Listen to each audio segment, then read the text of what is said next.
الحمد للہ رب العالمین والصلاة والسلام علی سید الانبیاء والمرسلین نبینا محمد وعلی آلہ وصحبہ اجمعین، اما بعد۔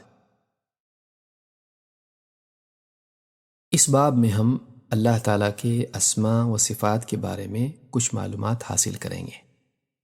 باب نمبر 5، اللہ کے اسماء و صفات۔ اللہ ایک ہے، لیکن اللہ کے کئی نام ہیں، جیسے الرحمن، الرحیم وغیرہ۔ یہ سارے نام اچھے ہیں۔ اللہ تعالیٰ کا ہر نام اس کی کوئی خوبی ظاہر کرتا ہے۔ اللہ تعالیٰ تمام عیوب سے پاک ہے، لہٰذا اللہ کے نام بھی ہر قسم کے عیب سے پاک ہیں۔ اللہ تعالیٰ کے یہ نام محض نام نہیں، بلکہ ان ناموں سے اللہ تعالیٰ کی اعلیٰ صفات بھی ظاہر ہوتی ہیں۔ عربی زبان میں نام کو اسم کہتے ہیں، اور اسم کی جمع اسماء ہے۔ اللہ تعالیٰ نے فرمایا قُلِ ادْعُوا اللَّهَ أَوِ ادْعُوا الرَّحْمَٰنَ أَيًّمَّا تَدْعُوا فَلَهُ الْأَسْمَاءُ الْحُسْنَىٰ۔ تم اللہ کہہ کے پکارو یا رحمان کہہ کے، تم چاہے جس نام سے بھی پکارو، اس کے تو کئی اچھے اچھے نام ہیں۔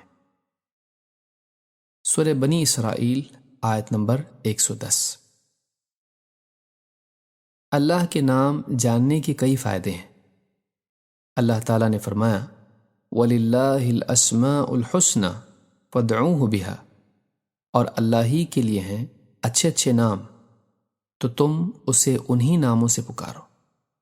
سورۃ الاعراف آیت نمبر 180۔ اللہ تعالیٰ نے ہمیں اپنے نام اس لیے سکھائے ہیں تاکہ ہم جب اللہ تعالیٰ کی حمد و ثنا کریں یا اس سے دعا کریں تو اسے ان ناموں سے پکاریں۔ اللہ تعالیٰ کے ان ناموں کو جاننے کا ایک بہت بڑا فائدہ یہ بھی ہے کہ یہ نام ہمیں اللہ کی صحیح پہچان کراتے ہیں۔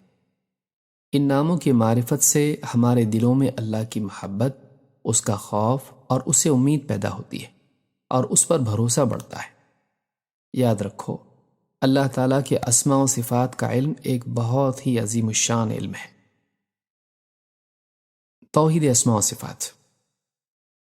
اللہ تعالیٰ کے ناموں کے بارے میں چند باتیں یاد رکھنا ضروری ہیں۔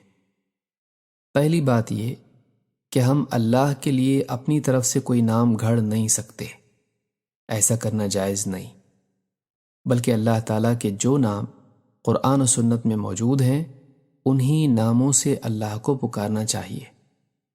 دوسری بات یہ کہ جو نام اللہ ہی کے لیے خاص ہیں ان ناموں سے کسی بندے کو پکارنا جائز نہیں، جیسے اللہ، الرحمن، الجبار، المتکبر اور الصمد وغیرہ۔ تیسری بات یہ بھی کہ ان ناموں کو بگاڑ کر انہیں کچھ کا کچھ کر دینا بھی جائز نہیں۔ یہی معاملہ اللہ تعالیٰ کی صفات کا ہے۔ اللہ تعالیٰ اپنی ذات و صفات میں منفرد ہے، نہ اس کے برابر کوئی ہے اور نہ اس کی طرح کوئی ہے، لہٰذا اللہ تعالیٰ کو کسی بندے کی طرح ماننا یا کسی بندے کو اللہ کی طرح ماننا بھی قطعاً جائز نہیں۔ ایسا کرنا اللہ کی صفات میں شرک ہے۔ اللہ تعالیٰ نے فرمایا لیس کمثلہ شیء، اللہ کے مثل کچھ بھی نہیں۔ سورۃ الشورى آیت نمبر 11۔ یہ بات ہمیشہ یاد رکھنی چاہیے کہ اللہ تعالیٰ اپنے اسماء و صفات میں سب سے اعلیٰ ہے، وہ ہر عیب سے پاک ہے، وہ سب سے نرالا ہے، یکتا ہے، اس کے اسماء و صفات میں کوئی اس کا شریک نہیں۔ اس عقیدے کو توحید اسماء و صفات کہتے ہیں۔ اللہ کے نام کتنے ہیں؟ یہاں یہ بات بھی سمجھ لو کہ اللہ کے نام واقعی کتنے ہیں یہ اللہ ہی جانتا ہے، لیکن 99 نام ایسے ہیں جو قرآن و سنت میں مذکور ہیں، اور انہیں محفوظ کرنے پر نبی صلی اللہ علیہ وسلم نے جنت کا وعدہ فرمایا ہے۔ اللہ کے نبی صلی اللہ علیہ وسلم نے فرمایا ان للہ 99 اسما 100 الا واحدا من احصاها دخل الجنہ۔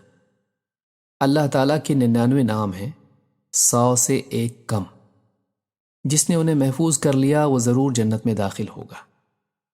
اس حدیث کو امام البخاری اور مسلم دونوں نے روایت کیا ہے۔